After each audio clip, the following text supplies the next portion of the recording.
General Evans and our new general, D.H. Hill, rode up this morning and requested me to accompany them on a tour of inspection. So off we went at that breakneck speed over hill and dale, gully and fence, ditch and bog which generals deem essential to their military dignity. We kept up the race without dinner and until late evening, parting with the understanding that I was to join General Hill tomorrow morning and take him up the river. During the day, my horse got deeply mired, and in an effort to relieve him, dropped in myself and was covered with mud from head to heels. I was much pleased with General D.H. Hill. He relieves General Evans of the command of the whole country around here, while General Griffith will take Evans' brigade. I do not know where Evans will go. I think the change is a good one, as Evans is too indiscreet for a separate command. The news from Centerville is that an advance by the enemy is anticipated. I think McClellan's true policy is to keep up a show on his line for the purpose of keeping our army in place and move the main body of his troops to attack elsewhere. He has too much to risk by a battle fought at Centerville.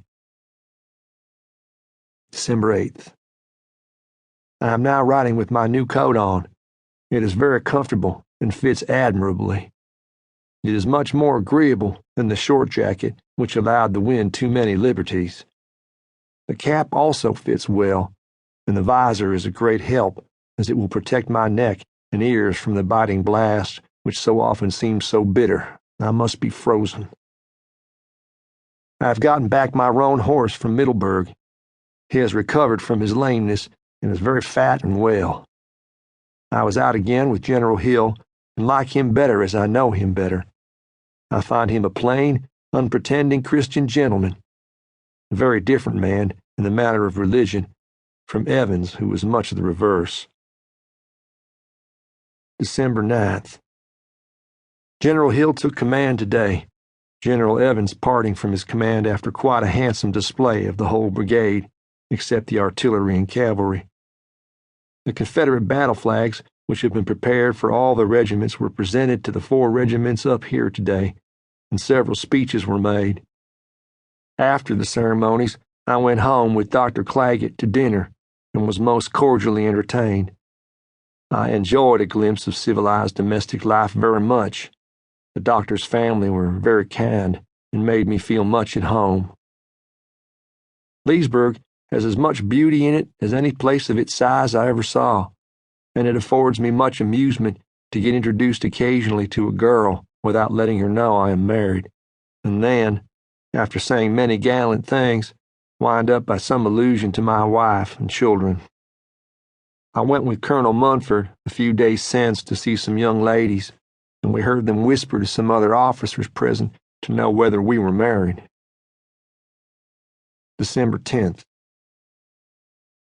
It is now about 11 o'clock at night, and I have just left my saddle, on which I took my seat at 8 this morning. I have been on a scout with a detachment upriver nearly as far as Harper's Ferry. I had the honor today of drawing the enemy's fire, but you see I am unhurt. I was making some observation of the enemy's works in the little town of Berlin, Maryland. I was on a hill on this side of the river. While I was surveying the rascals with my field glass, I saw one of them slip out and take deliberate aim at me, but the ball went over my head. A squad of them followed, but their balls also went over my head.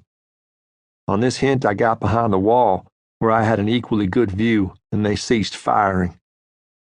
If Colonel Radford is ordered up here with the other 6 companies of the regiment, I think it probable Munford and our battalion will be sent up into the beautiful country I was in today to guard it.